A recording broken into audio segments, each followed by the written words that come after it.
Hi, I'm Kat. Thanks so much for joining me. This is your astrological snapshot for December 14th to December 31st. It's going to include the solar eclipse that we are going to be going into on the 14th, and we'll be also talking about the different astrological influences that we'll be experiencing for the rest of the year.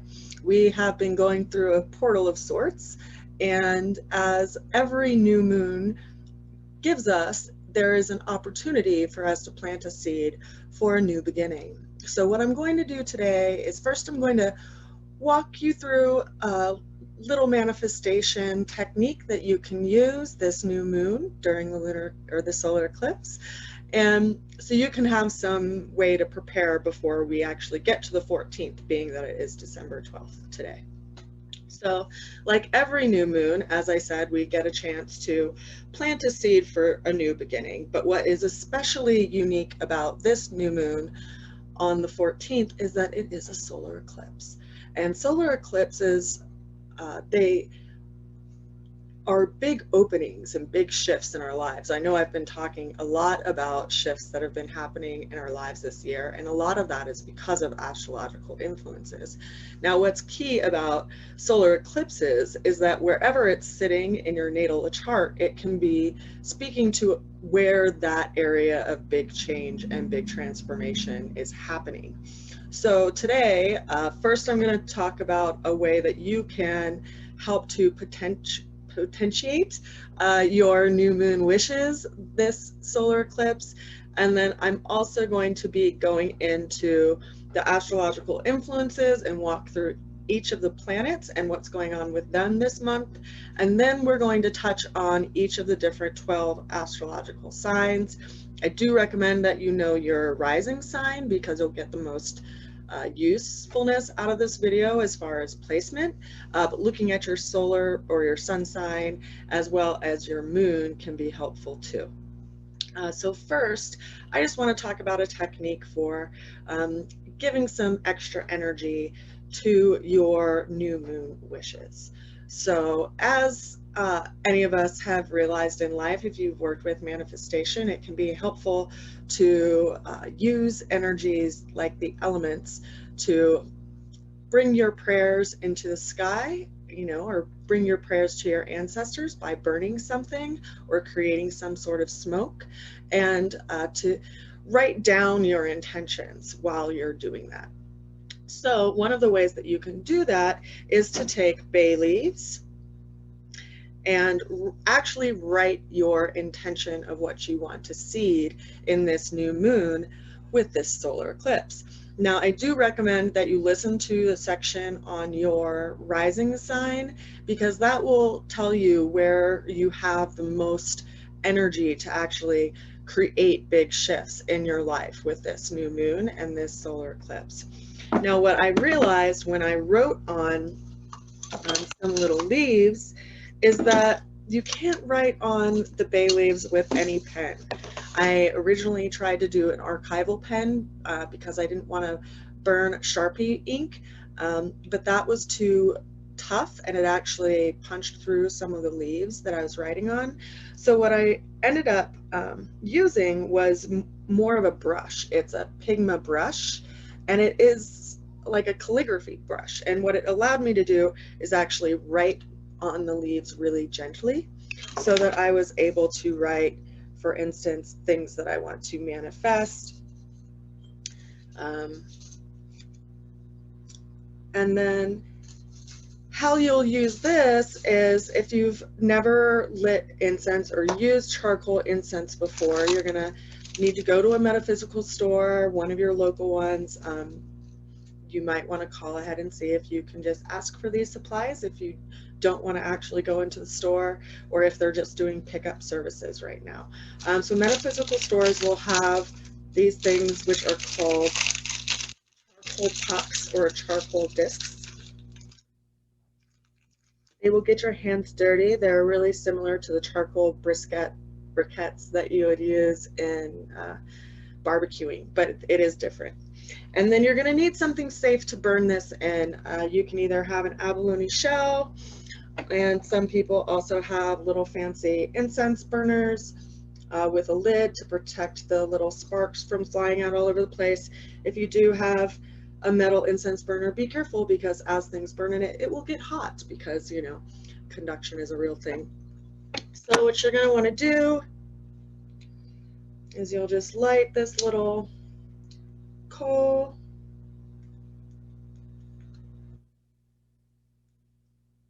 I don't know if you can see that, but it's actually sparking as it's like igniting the actual coal itself. And so, ooh, just like that, it can be dangerous, which is helpful if you have, you know, a little lid on it, because you don't want to start any fire in your beloved abode. But you're going to want to let that actually go white before you put anything on it to actually burn. And some of them do have chemicals on them to help them burn more quickly. You don't necessarily need those, but if it is a charcoal that has that, it would be a good idea to let it burn off outside. But don't get too distracted with doing other things, because it can be very easy to just let your charcoal burn outside and not actually use it. So when it's actually turns white, this isn't white just yet, you can add frankincense. If you like frankincense resin, I do like to use frankincense resin as a incense for protection and for purification. It has an energy of Archangel Michael's mighty sword, and I like to use it to clear space and also to clear my energies. But eventually you would be adding your little leaves that you write on onto them, and then covering it with your lid for your incense. I'm not going to burn these right now because I want to save them for the solar eclipse. So I'll be burning them in a special incense ceremony on the solar eclipse for things that I want to manifest. But this is going to turn white, and when it is white, you can add, you know, either frankincense incense onto it, or a different herbal incense if you're so inspired to add, you know, rose petals or lavender or sandalwood or myrrh or any other incense that you're called to use for your actual solar eclipse new moon ceremony. So with that said, just as a little idea for your own ceremony and ritual for the new moon, keep in mind that when we plant a seed on new moons, it's not something that actualizes right away. It does take an amount of time for things to actualize in our lives, and it's something that we can look forward to actually growing over a 6-month time period rather than just a couple of weeks, because we are going to be seeing another eclipse in the end of May, and so whatever seed you're planting for this solar eclipse will be actualizing for, you know, you'll be able to see its effects and see its growth and its fruiting more in May. So with that said, let's go ahead and take a look at the chart that I created for the next 2 weeks for the end of December. And I'll walk you through what astrological influences we're all going to be experiencing first, and then we'll go into each of the signs. So I will see you there. All right, so we have here the chart for the next 2 weeks. So let's take a look at what's going on here first and what I have on this chart, this little diagram, so you know what you're looking at. So we have all 12 of the astrological signs here around this wheel. You're going to see all the fire signs are colored in with red, all the earth signs are green, air signs are yellow, water signs are blue. And then it looks like you can kind of see my little planets up here, and in some of them you'll see a very long line. So if we look at the moon, for example, this is going to be the path of the moon for the next 2 weeks, roughly from December 14th to December 30th, 31st.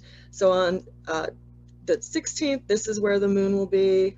On the 21st, this is where the moon will be. On the 23rd, it will be here. And so as you can just see from a very quick glance, we're going to see this moon transit every single planet on this area of the galaxy here, or in this area of our solar system, over the next 2 weeks. Up here, we have the solar eclipse that we are going to be experiencing on the 14th. So we have the moon at 18 degrees, we have the sun at 22 degrees, and then we also happen to have Mercury sitting up there as well at 19 degrees. So we have a pretty strong conjunction of planetary bodies right here. So not only do we have the energy of this new moon and new beginning, we have an energetic of really a new perspective and a new way of seeing things because of that mercurial energy. Mercury is how we see the world, how we talk about the world, how we describe the world, which is greatly shaped by how we're nurtured and where we grow up. But what we're seeing now is that after we've gone through this big shift this year, we see the world differently.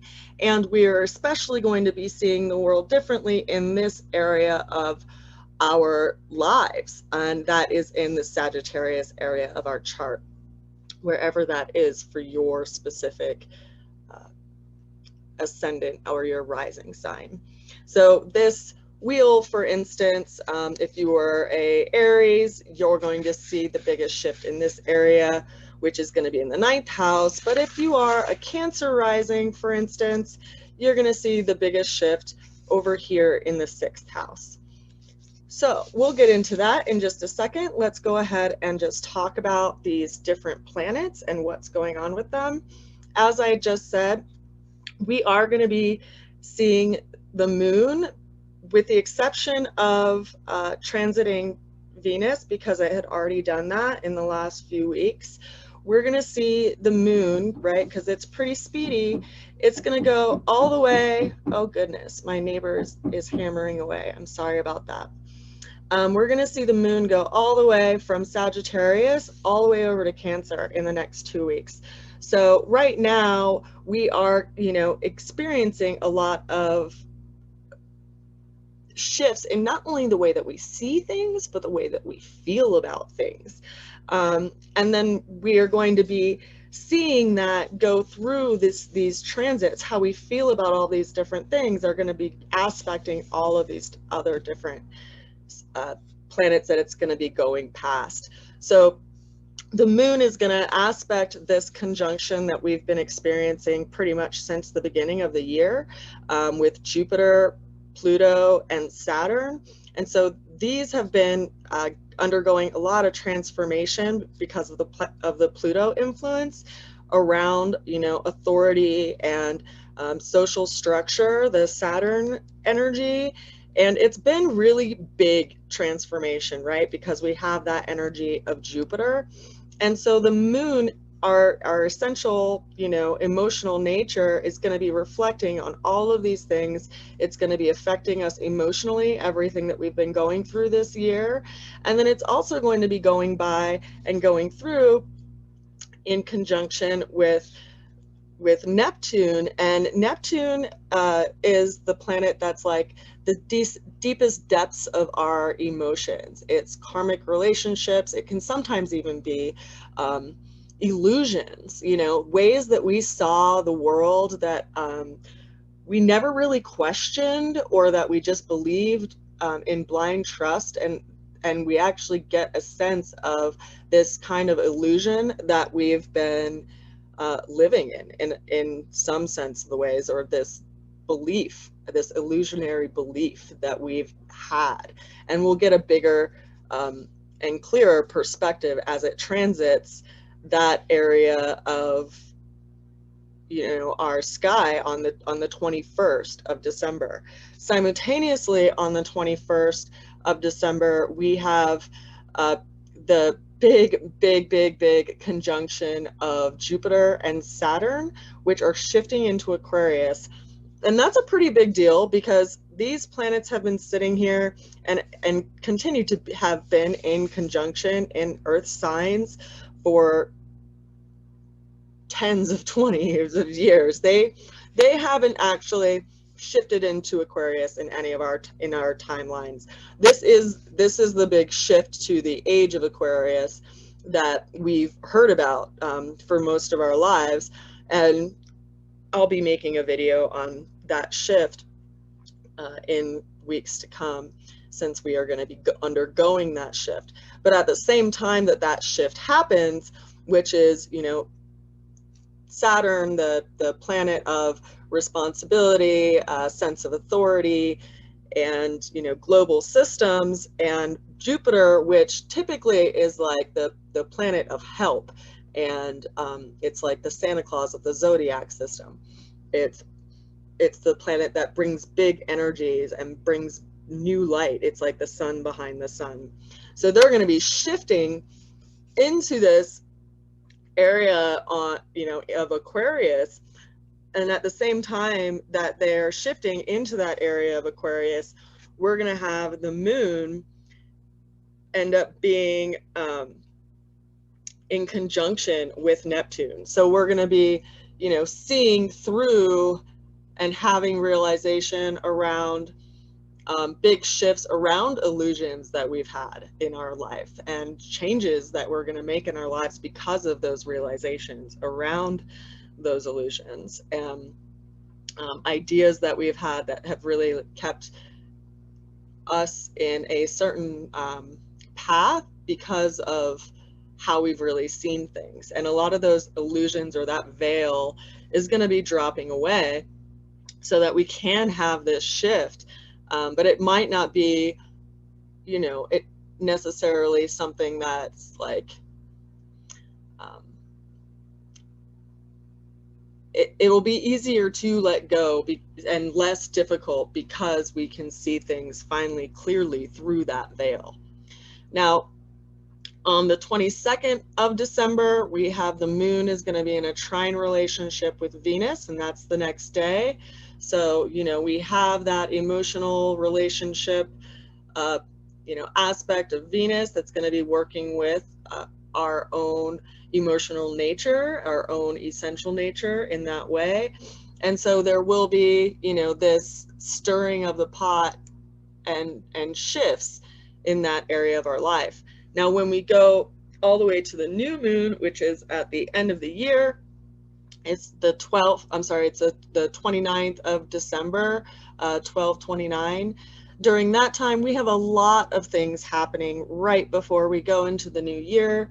We have the moon is going to end up being in a trine relationship with Uranus. So those big changes that have been happening to our sense of stability and our value system and our belief and our belief system, we're going to see energy around that that's in a easier light, an easier energy, because it's going to be in trine relationship. We do have a little bit of friction with the Venus and Neptune aspects. We have a square relationship with Mars and Pluto, and let's talk about that for a second, because this square is happening all throughout the end of the year. From, you know, December 14th through December 31st, we're going to be experiencing this square. And so basically we have the energy of transformation and change, which is kind of being forced upon us, quite literally, in a square relationship with our own sense of motivation and our own sense of self. And so that friction and that difficult relationship is kind of like the fire that's underneath all this emotional stuff that's going on too. It's like this frustration with authority and with the system and with the changes that we've all felt like have, you know, kept us from doing the things that we, you know, feel like beg us to be out into the world, our own inner fire. So we have this square relationship, and you know what's good and what is hopeful, at least in the end of the year, is that this Pluto energy is going to be losing a lot of its energy that it's had for the last many months, with the help of, you know, it basically like used the energy of Saturn and Jupiter to its own transformation abilities, and they are going to be moving further away from Pluto. Eventually, of course, Pluto is going to be moving into Aquarius as well, but it's a slower moving planet, right? Because it's at a farther reach in our galaxy system. So that's just a quick snapshot on what's going on astrologically for the next 2 weeks. Let's go ahead and take a look at all of the individual rising signs so that we can see where this eclipse energy is showing up and where you are, where I invite you to use that energy of new beginnings, and where I think it would be best for you to put that energy in new beginnings so that you can see the most manifestation in that area of your life over the next 6 months. Okay, so let's go ahead and go into what this eclipse offers each and every one of the 12 signs. Now, to get the most out of this, it is useful to know what your rising sign is. If you don't know what your rising sign is, please visit astro.com. I'll go ahead and put the link in the information of the description down below. And you'll need to know your time of birth, where you were born, and the day, of course, that you were born. And that will allow the website to determine what your rising sign is. Now, I do my astro reports on the tropical zodiac system, and so I do suggest that you look at your tropical rising sign, and then once you know what your rising sign is, it will basically let you know what I'm talking about here, because each rising sign sets this dial so that we can know where this eclipse energy is affecting your life specifically. Now, each of the zodiac signs has a natural association with a specific house, but it's not always sitting in that house in the time that you were born. For example, I was born with a Virgo rising, which made me have, because I actually have a sun in Scorpio, and I was born at 2:20 in the morning. So my sun is down here in my natal chart with a bunch of different planets, and then I have the other planets placed wherever they were placed at that specific time that I was born. So you, when you were born, had a snapshot of the sky as well, and that rising sign is going to help determine which of these houses these planets are going to be sitting in during the solar eclipse. Now, as I had mentioned, each one of the zodiac signs has a naturalist placement, and so those placements are telling of how that sign is influencing that placement in your chart, whereas, for example, Taurus has a natural affinity with our sense around values of physical things. It's not always sitting in this chart. You may have Cancer in that house, so you may have a very sentimental value and appreciation of things and material items, and a sentimentality around your value system and your belief system. And because Cancer is sitting in your house, you may have actually gotten that value system from your mother, because Cancer is associated with the mom. That makes sense. So that's a snapshot of astrology very quickly. Of course, if you'd like to know more information about your specific natal chart, you are welcome to reach out to me and we can look at that. We can also look at the transits that are affecting that chart, and I also offer tarot readings as well, which coincidentally enough always reveal cards that have planetary relationships in the astrological natal chart that I read with. So if you are interested in those, of course, reach out to me at rootsofalchemy@gmail.com. Now let's go ahead and get started. If you have an Aries rising, this solar eclipse is going to be happening in your 9th house. Now the 9th house is all around our belief system, our spiritual belief system. It's our search for something higher and bigger than the material world, which is why it is our quest for something higher and a relationship that we have with something higher. It also matters around big business because it has a natural rulership with Jupiter and other big things like big ideas and big higher levels of education. So if you have an Aries rising, you may actually be seeing a wish come true into undergoing a new and bigger idea of study. And if you've wanted to go back to school or start school, or there's something specific that you feel drawn to studying right now, you can see the beginning processes start to manifest and happen over the next 6 months as you put energy and effort toward it. Likewise, if you have a practice in meditation, a practice in a direction of seeking of a spiritual nature, this can be a time that would be good to start those new beginnings as well. So that would be for for Aries rising with Sagittarius in the 9th house. Now, if you have Taurus as your ascendant, this energy is going to be happening in your 8th house.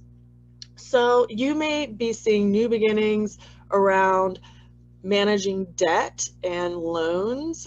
You may also see big shifts happening in your life around inheritances or something revolving around other people's money. This may also be a good time to take control and get a handle on addictions, whether the addiction is of, spending money or of some other, like recreational substance of some sort. And it can also be a big change and big shift around, sexual partnership and intimacy and new revelations around belief systems that you've had in that area of your life. The 8th house is most commonly associated with, your partner's money.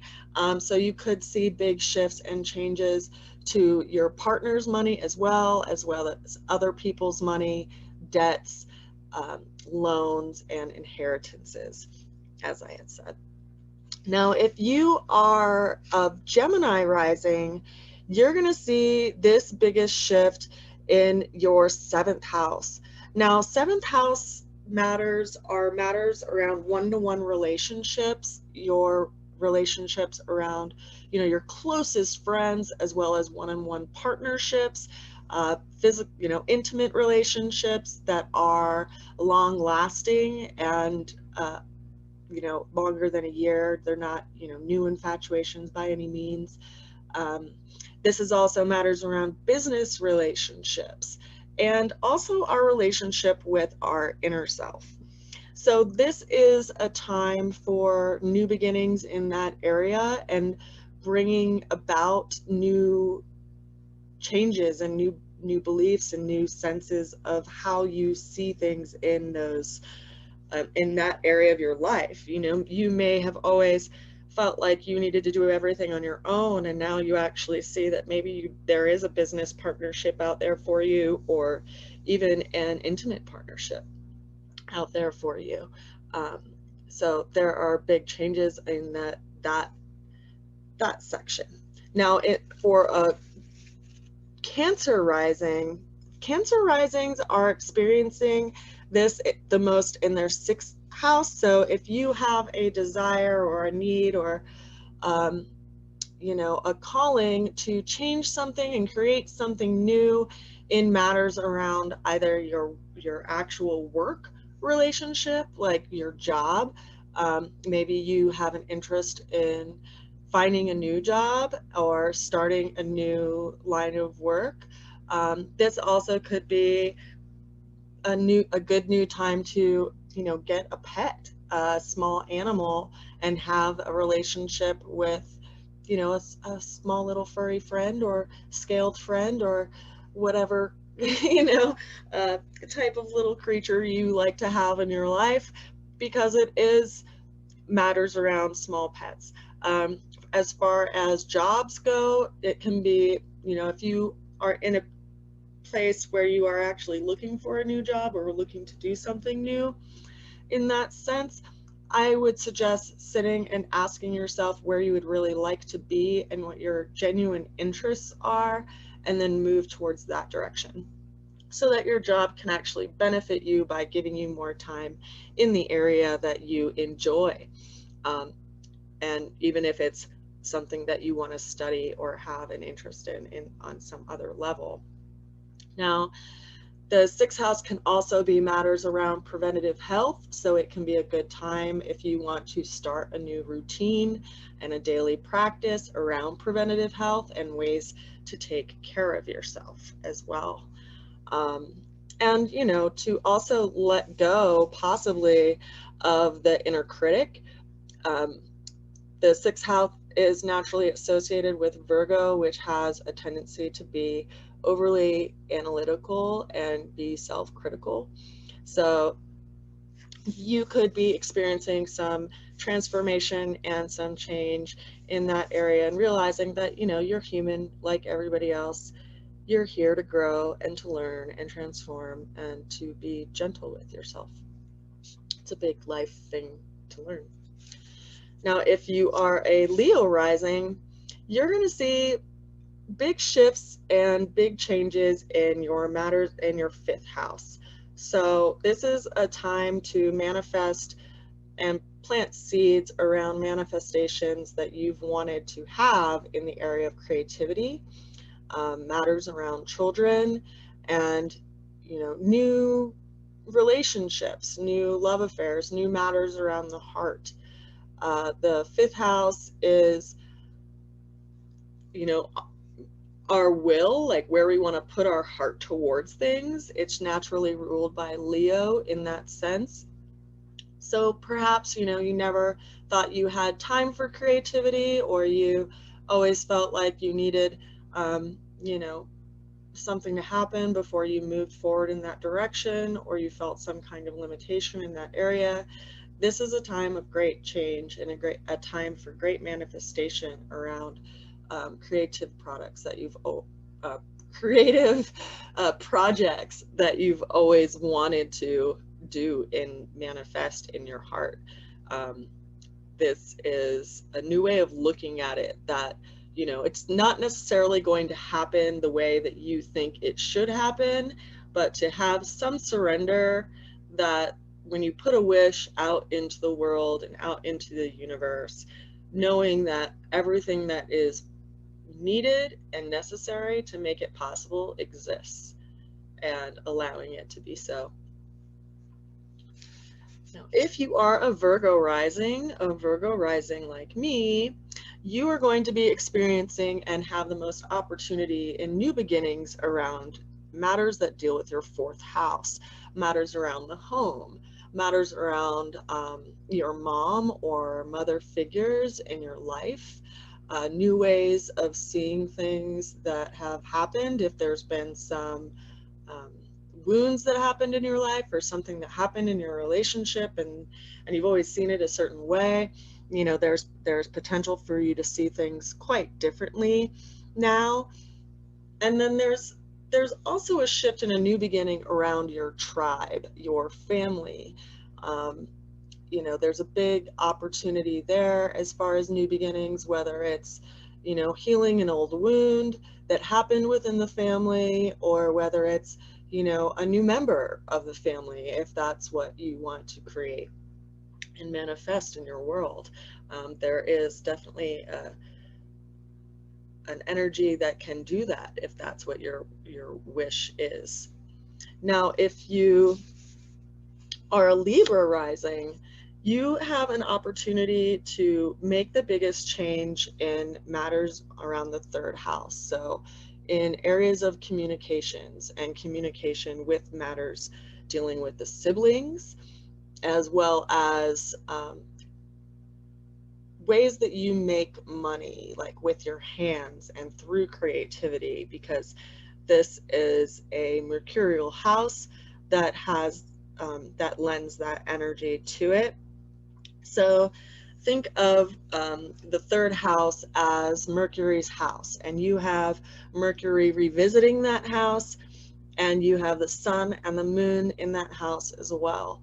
So new perspectives are happening around possibly how to speak to people, how to communicate about different things, how to go about communicating things that are important to you. And, you know, because you have Sagittarius sitting in this house just by your natal rulership, you can have a tendency to speak about really big ideas that are over people's heads, you know, without even meaning to do so. And this can be a epiphany or realization or new beginning around how you can break down your really big ideas into smaller bits for people to be able to digest a little bit easier, as well as, you know, opportunities for shifts and new ways to approach communications that have fallen short in the past. So I wish you, of course, the best luck with that, and I, of course, hope you can speak from the heart. If you have a Scorpio rising, we're seeing this solar eclipse happen in your second house. So there's a lot of change and new beginnings around the money that you have on hand, how you see material things and how you value material things. This year in of itself may have gotten you to that point, but specifically right now. And the solar eclipse gives you the opportunity to create new beginnings around your resources and actually what you have available for you, for yourself on hand. So one thing that I learned from someone who actually taught manifestation was that, you know, you write down what you want, and if you feel it, you feel inside your body what it would feel like to actually have that thing. And you can either write it down and write down how good it feels to actually have that thing and have those resources. And then you can also say, you know, I am so thankful that I have these resources. I'm so thankful, let's say, if you wanted to make $3,000 a month, let's say if you wanted to make or have an income of $6,000 a month, you know, you say, I am so thankful that I have the income of $6,000 a month, and everything in the way of that I uncreate, I delete, and I destory in all directions of time. So I am so thankful that I have this thing, and whatever is in the way of me creating this thing, I uncreate it, I destory it. I uncreate it, I destory it. And so if you can go through this process and actually do this and lend your energies into the actual universe and allow it to create things for you, big things can happen.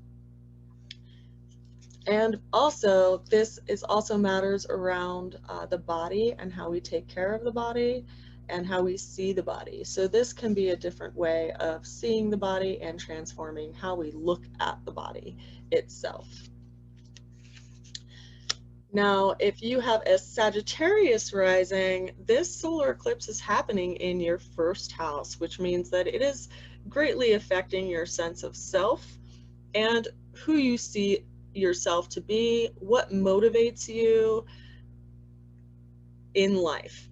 So this is like your fire of your I am presence, and you have an opportunity to really transform yourself and transform how you your own image of yourself in the world and what you feel like is possible. It's quite likely that you've been living kind of on a specific route, and there's been some perspective or some shift that's come in that's offered you an opportunity to see yourself differently. And so you, within this new moon, can put energy into realizing that and actualizing those aspects of yourself that you feel called to transform in yourself, and what motivates you, and what this new motivation that is kind of peeking its head, you know, around the corner, so to speak. It's giving you the energy to actually create that, what it is that you want to create, that new sense of self that you want to create. And so, you know, whether that is a new role in life, you know, or a partnership, as far as like a sense of self, like maybe you've always seen yourself as a certain way. Like a lot of people tend to identify themselves by their job, and perhaps now you are starting to identify yourself more by your role in intimate partnership or relationship with others, rather than just in that, you know, work role just in of itself. Now, if you are a Capricorn rising, Capricorn risings are experiencing this change and this new beginning in their 12th house. So this is a good time if you want to deal with, you know, skeletons in the closet that you haven't had to want to look at in a while, that you've maybe been ashamed of.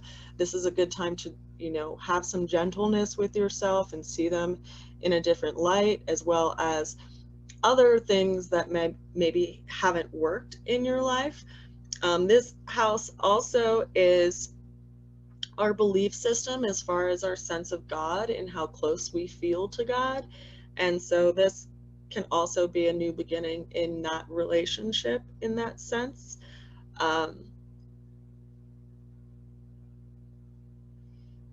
And also like how you see life, like how you see life itself and the whole purpose of life and your part in life.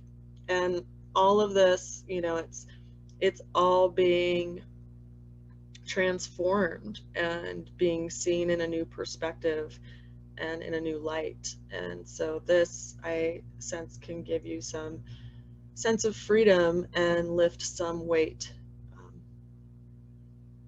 in comparison to, you know, maybe some ways that you've felt in the past and for quite a long time. Now, if you have an Aquarius sign in your rising sign, you're going to be experiencing this solar eclipse in your 11th house. Now, the 11th house is Aquarius's house, so it's our, you know, long range view of things, like where our goals are, what we really want in life, what our aims are in life. It also matters around friendships and our relationships with our friends and our companions.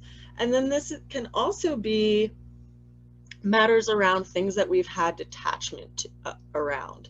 You know, like some people would say it's like matters around things that we have to let go of. But Aquarius is really all about like a sense of detached knowing and understanding from a little bit bigger of a perspective, not like you know, I am holier than thou perspective, but from an understanding and compassionate perspective. Like, now that I've been through these things, I see clearly, you know, kind of a feel. So this energy of this solar eclipse can, you know, bring in, like, you know, if you want change in relationships, maybe you do want change in friendships. Maybe you want different kinds of friends. Maybe you see that some friendships aren't the friendships that you really want, and they haven't been the ones that have really nurtured you. And rather than beating yourself up for that, how do you just have some detachment around it and actually create a space to have a different quality of friends in your life? Also around things that, you know, maybe directions in life that you are going and shifts that have happened in that area. Maybe those shifts happen to actually allow you space to go in a direction that feels more resonant with what you feel in your heart, rather than just what you feel that you should do, if that makes sense. Hopefully it does. So I send you a good wish with those changes. And of course, you know, I always ask people to focus on what it feels like to have what they want, rather than what it feels like to not have what they want.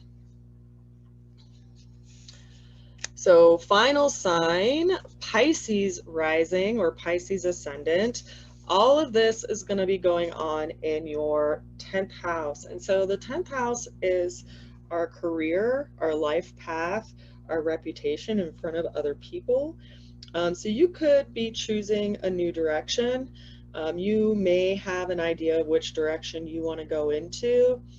And maybe you just want to have clarity even around that new direction. And that's what your intention is for this new moon and this solar eclipse. But there's definitely a shift and an opportunity for something to happen in like the direction that you're going in life and where you want to go. And, you know, it's like you have this opportunity to set the compass and decide which way the sails need to be tied for your ship to go in this new direction. And sometimes, you know, granted, we don't ever get to control like the wind and like the seas, and we can try, you know, to put ourselves out at sea when there isn't a high tide, you know, or isn't a low tide, or isn't going to be this, you know, storm in the sea. But sometimes we have to put our boat out there in the water. And, you know, it's important to have faith that everything that changes and everything that shifts is allowing for something to happen that couldn't have happened if there wasn't the shift. So in that way, the frictions in our lives and the changes that happen in our lives can be ultimately for our highest good and for our own benefit in our journey of life, because they force us to open our hand and welcome in something new. And when we have that opportunity, rather than looking down and tripping out over our own feet, we can also look up toward what we feel really called to and put ourselves in that direction. So those are the astrological snapshots for the 12 different zodiac signs for this solar eclipse. Of course, there's lots of other things happening right now going on with these other planets. And if you would like to know what's going on with you specifically, please, if you would like, reach out to me at rootsofalchemy@gmail.com, and we can set up some time for that. Thank you again so much for joining me. I send you a good wish for the rest of the year, and I wish you a good holiday and hope that you are able to share some time with your family and friends, even if it's over Zoom, you know, and enjoy some good treats and things that you enjoy, and some nurturing food and good company. I send you many blessings and a good wish, and I will see you soon.